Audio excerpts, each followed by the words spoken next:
Hello and welcome back to War Thunder. Today I want to have some sort of light tank review on the T18E2 light tank, which is an American rank 2 battle rating 3.0 light tank, which is also a premium reward tank for the 2018 World War II Chronicles. So is this tank worth it? Well, I'd say it's a good pickup along the line to the road or on the road to the French artillery piece, the one with the big gun, which I will make a video in around about 10 days when I get my hands on. So what is this tank about?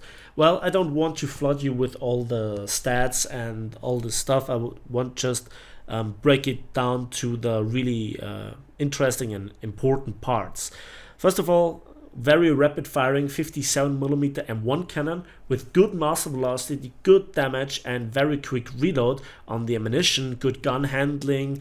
The tank actually has armor for its battle rating, but it's a huge target and it's not very slow. It has a horsepower to ton ratio just over 10, so you are comparable with your speed to a Tiger 2. And so yeah, the top speed of 80 kilometers an hour is just theoretical.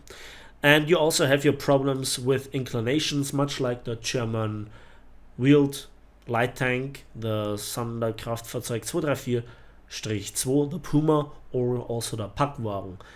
And yeah, this is a bit strange to drive, but it's really the gun that makes the difference. Now the armor here is 50mm and some bouncy parts here, some overlaps. The turret front actually has effectively nearly 90mm, so this might bounce some shots and might surprise the enemy. The sight is also not terribly weak with nearly 32mm, and yeah, it's an well, not an open top design, so you're protected from artillery shells, but those artillery shells very often very easily take out the transmission and you're just stuck there.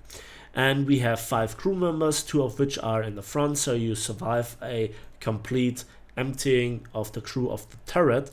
And there is also ammunition on the side of the turret, which you cannot take out because this is the ready rack with the ready rack refill mechanism. So this is now, if you go through the 24 rounds that are stored in the turret, you have to reload and have a longer reload than 4.0 seconds in total. Yeah, and that sums up the tank actually. Now let's have a quick look at the modifications before we go into the gameplay.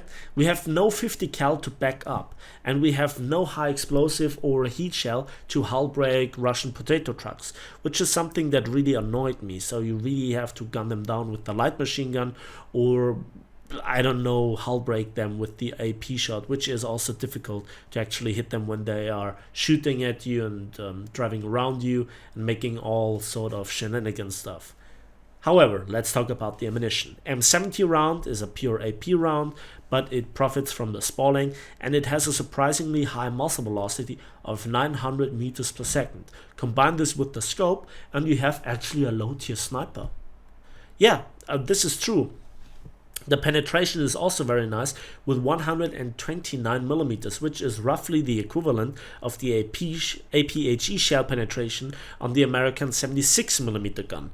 Talking about APHE, we also have the M86 APCBC APHE shell with a muzzle velocity of, well, even up to 822 meters per second, and the penetration values are very close to the AP shot of the American 75 short barrel gun. So you kind of see where the tank is coming from. However, I would not really recommend to use the APHE shell at the moment because of the fuse sensitivity of 20mm, but it seems to be even more. It seems like 40 or even 50, and you over penetrate a lot of tanks from the side where you think APHE would actually good for it. So this is a deal breaker due to the high rate of fire and the good ammunition amount that you can take with you. I would still go just with the AP shot. So there is that. This is basically the T18E2. I think it's a good collector's item. It's fun for some games, but it's not really that good for bringing into higher tier battles, for trolling the enemy like so many people out there are aiming for when getting a new reward tank. This tank is definitely not completely overpowered, so it's not the equivalent of the M8A1, which I would prefer any day of the week in especially higher tier battles, because of the much better mobility and the effectively higher top speed effectively on the battlefield, and also the support of the 50 cal and working APHE. But you still can do stuff with the T18E2, and if I would have longer time to play it, I would get, of course, battles with 10 kills, because at lower tiers, you know, situational awareness, having a good crew, getting off the first shot is more important than being in the most pimped out tank. So I think a lot of the stuff that I achieved I could have done with other tanks as well. So there is no real reason to get this tank other than it being unique and premium for free, basically. But it's not bad, as you will see just in a moment in the gameplay. So here we are on Port Novorossiysk, and as you can see, this is a 4.7 battle. I up-tiered myself a bit to give myself a little bit of a challenge. However, we will see how it turns out. And the mobility might not look disastrous, but please remember, this is in a city map, and this is flat ground, and it's concrete or hard ground. And we're still not exceeding 30 kilometers an hour. One advantage of the tank in the mobility is when you're turning, you're not losing speed compared to a tank with tracks, because you don't have the friction on the ground. But you know, there are so many areas with mud and medium ground that slows you down a lot. So just having 11 kilometers an hour on a light tank across, you know, not the best mud, or across mud, so to speak, is just not the best sign. And very often there are so many medium tanks at your battle rating and higher that are just simply faster than you. And at higher battle rating, your 50 millimeters of armor and even the overlay on the turret front doesn't count for too much. Now, ignore the lag spike here, ignore the ping. Later on, it, well, will get apparent that it doesn't really matter. It will fix itself within the match. So, and we are as fast as a jumbo in a light tank. Yeah. And so we are now behind the enemy lines, and I just want to investigate. I'm driving here very aggressively, something that I usually would not recommend, and I don't give anything about, you know, being careful, cautious, or silent here. And what do we have? Well, there is a Panther. And so we do the disabling shot, we hit the gun breach. Well, shot didn't get off due to the ping, and we had to do it 4 times. And there is a T-34 and he doesn't really see me, so I shoot with the machine gun. He comes forward again, big mistake. I have no idea what he thought. He's burning, he's on fire, gun breach is out, fuel tank is dead, burning. And then I aim for the driver, and let's concentrate on this Panther. And I actually try to hit the muzzle brake of the Panther, and so I'm misaiming a lot of shots, and they just go right through it. I have no idea. And there you could see the artillery strike landed in front of me and took out the entirety of my transmission, and I have around about, well, 20 seconds repair time. The TV, or the Soviet Panther, got taken out, and I'm repairing, and meanwhile I'm recycling the ammunition in my tank to keep up the, well, rate of fire. So you do this automatically when you're not engaging. And look at the mobility. Oh, this is, when you're driving it yourself, it really is so heavy, so clumsy, and I don't like it. Again, very aggressive approaching, and yeah, this is really the mud that just sucks you in and you feel like you're glued to the ground, much more than in other tanks. It really doesn't fill you with confidence being in a tank that has the designation light tank and you're not that fast. It's like being in a heavy tank without armor, or a medium tank without armor, gun, and well, mobility.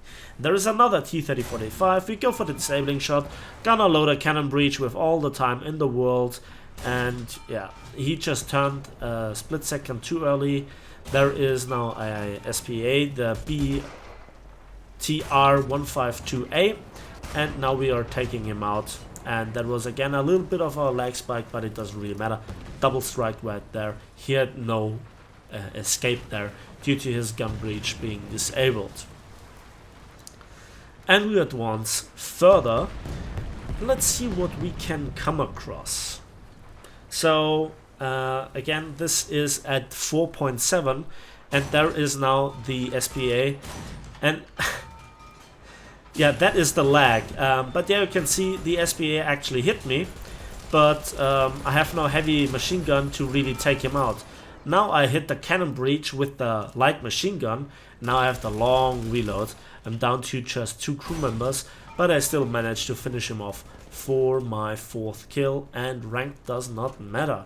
So again, your cannon is good enough against the majority of tanks at higher tiers if you know where to shoot, and the rate of fire is definitely an advantage, and you should always try to keep at least 3 crew members in your tank.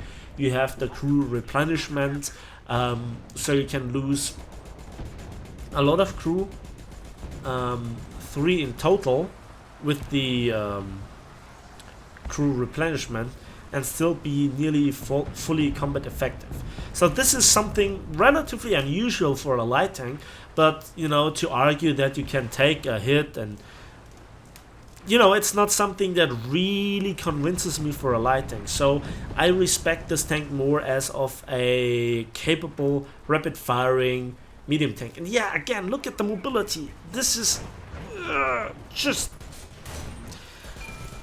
And I hit the gunner actually on the, well, German battle flag, and I move on. I don't really care if I finish him off. I don't want nothing to do with the SPA. At the end he will probably kill me, but I get a kill assist and I'm okay with this. And just the second that I have the kill shot on the Panther D, he gets obviously taken out by a Hellcat, which is also a much better tank effectively on the battlefield. So at this stage of the battle there is not that much left to do. And what do you think when you see the battle footage like this up until this point? Fix your internet. Yeah. Aside from that, well, again, it's more or less about the gun.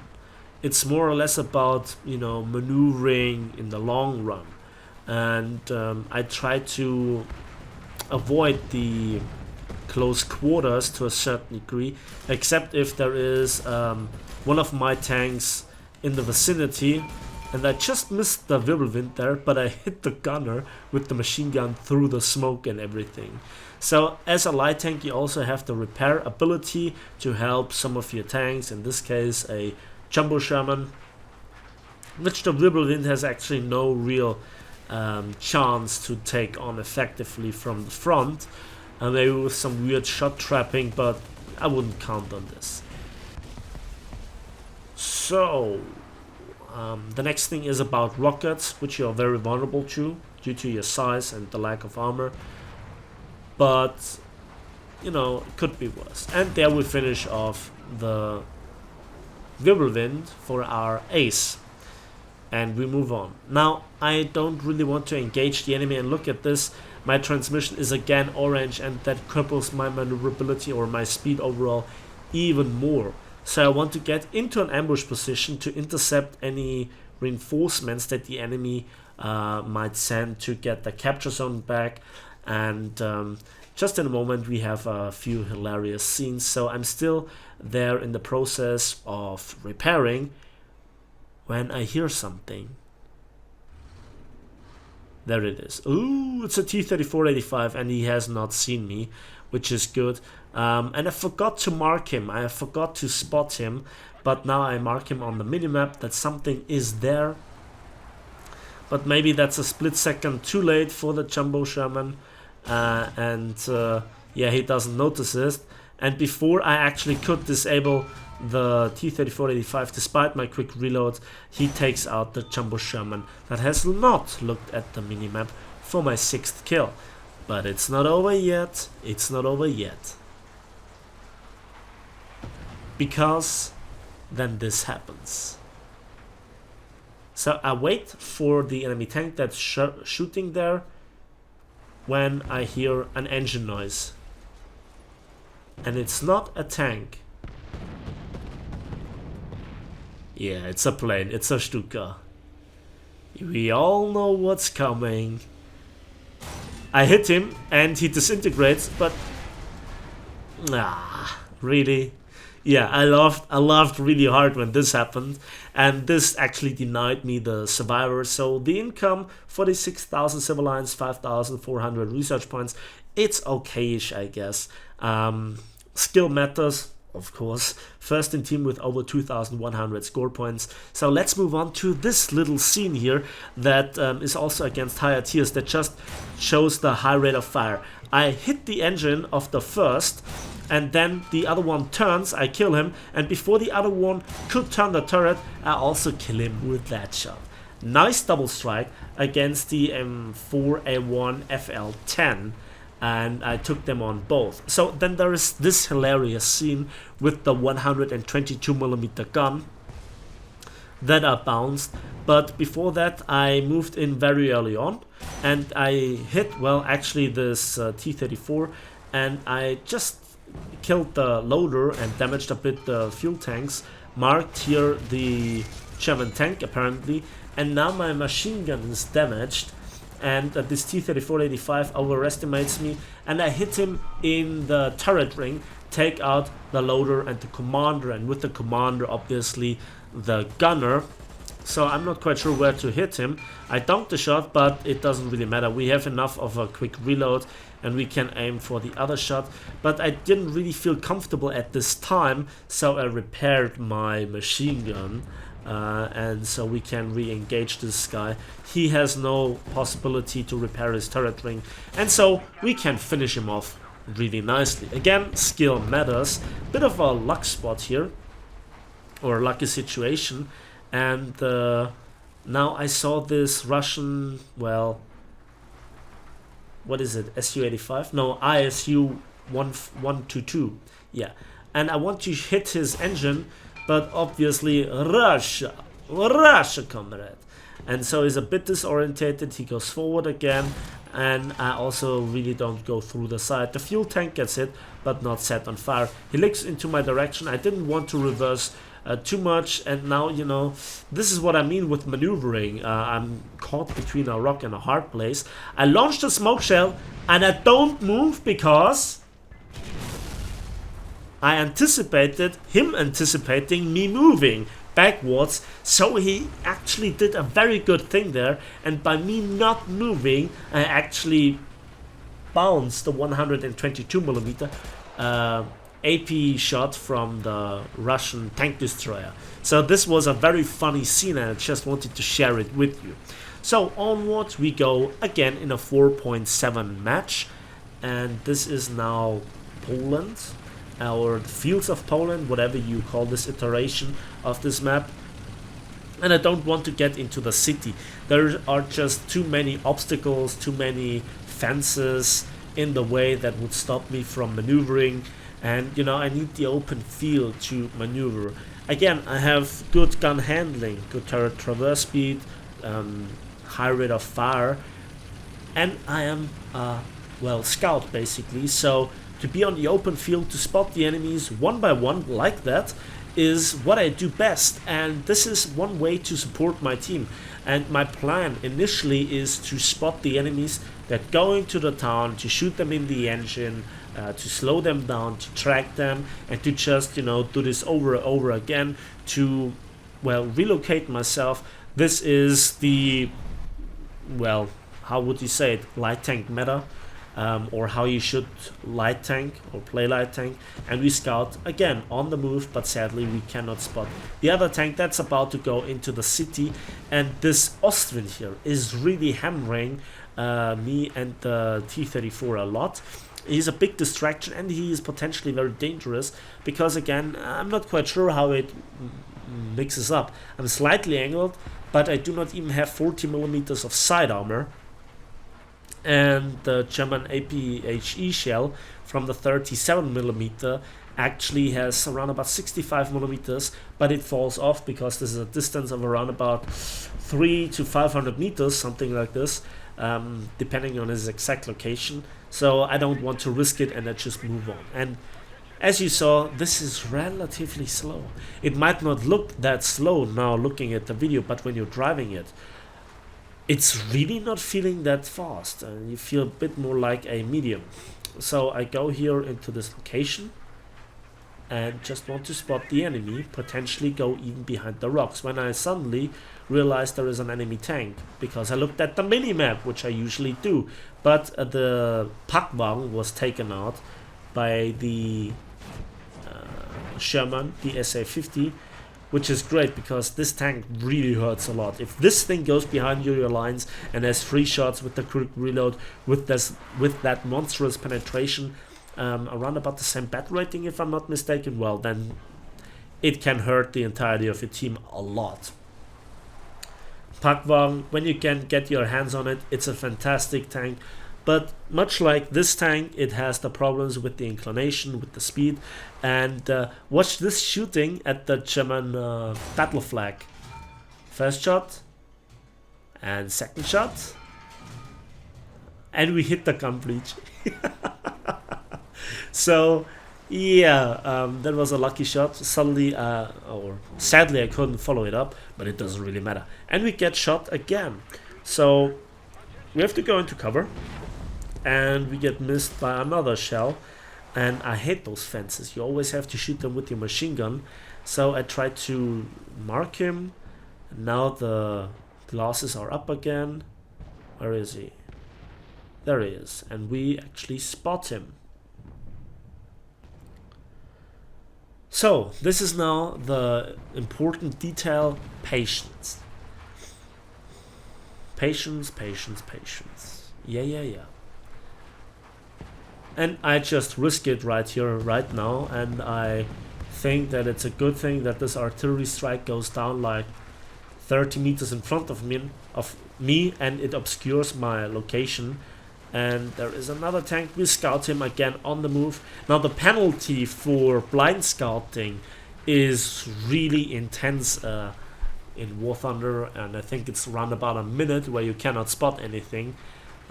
Which is a bit of a shame, but I guess it's, you know, for preventing clicking around and just randomly scout tanks. So my goal is here, this other capture zone that is not really active, so to say, and to have some hard cover to then look around and probably see the enemy.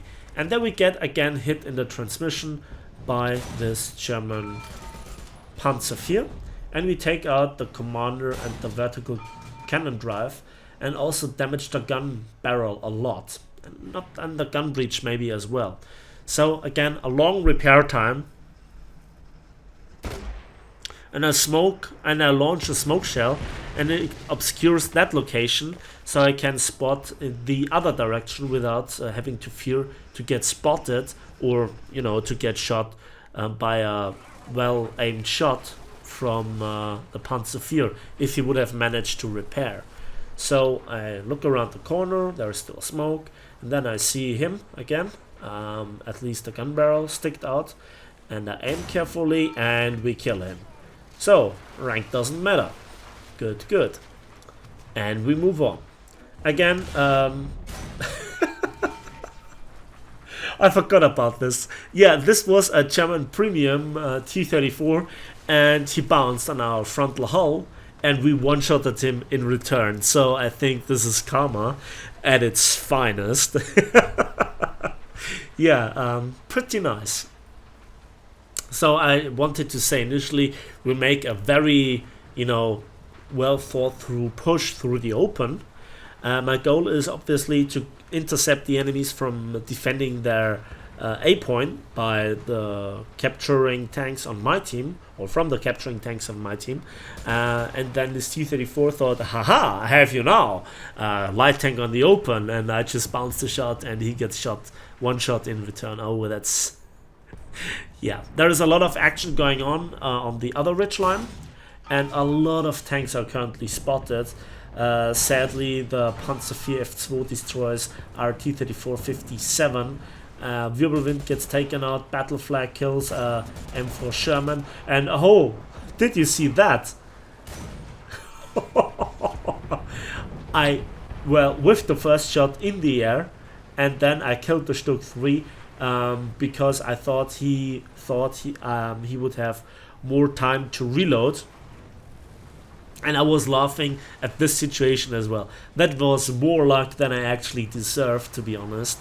But again, remember, this is a 4.7 game and your gun is still more than adequate to deal with most opponents that you face. Of course, it's easier to deal with, well, tanks that are not some sort of T-34 because their hull still is bouncing your shots. But at least you do enough damage with the AP shot. You have the high rate of fire, you have the ammunition amount, the amount of ammunition. We hit the transmission of the Stuck, we aim for the back, and we ammo rack him. Or was it a crew knockout? Commander gunner loader, crew knockout. Okay. And then we hit here the Wirbelwind. Want to follow it up, but I spotted him first. I see that now tanks are respawning. We kill here the engine of the Ostwind. Or is it also Wirbelwind? I think that's the Wirbelwind where we killed the commander. So then this Panzerjäger 1, well, parked in front of our gun. And now I hit the engine for the second time, set it, but didn't set it on fire. Now he's burning again for the second time, I assume. So yeah, I just shot again, but it doesn't burn. And now I set it on fire again, but he's still burned, it seems like. But I thought this is now a third fire and now he will burn down. So yeah, at this time I got a bit impatient. I didn't see any smoke coming up, and I realized I have to reposition to get the shot into the sky. But you know, this means exposing the side. And the Wirbelwinds very often love to use HVAP, or at least have the option to switch to HVAP, and they have also around about 60-65 millimeters of penetration.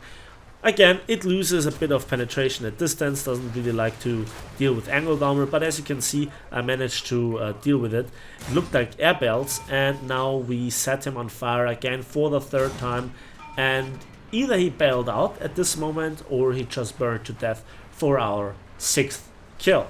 And that was the last kill of the match, and after that it went back to the results. And so here we go. The lottery gives us 2 backup vehicles. Yeah, really nice, thank you. They go straight into my collection, and let's have a look at the results. There we go. 41,000 silver lines and just under 5,000 research points. Survivor medal, which is nice. First in team with 1,600 score points. So this is now the T18E2. In battle, I think there is currently a bug going on. If you see some other on your team, they have the name T18E23, but those are the same tanks as you are. And yeah, the APHE is a little bit buggy. The rate of fire is really great, as you saw. The tank has really the feeling of a medium tank when it comes to the armor. When it comes to the mobility, it is like a heavy tank. When it comes to the scout mechanic, artillery support, and all the tools that you have available, like repairing allies, of course you see that it is a light tank. It's a nice pickup along the road to the French artillery piece, and I think this is another format of a tank review with a bit more gameplay. I commented on 2 entire battles and 3 or 4 scenes. I hope this is enough for you, so thanks for watching, thanks for listening. I hope you enjoyed the video. Please give it a like if you did, subscribe if you want to see more, and we'll see each other on the battlefields of War Thunder.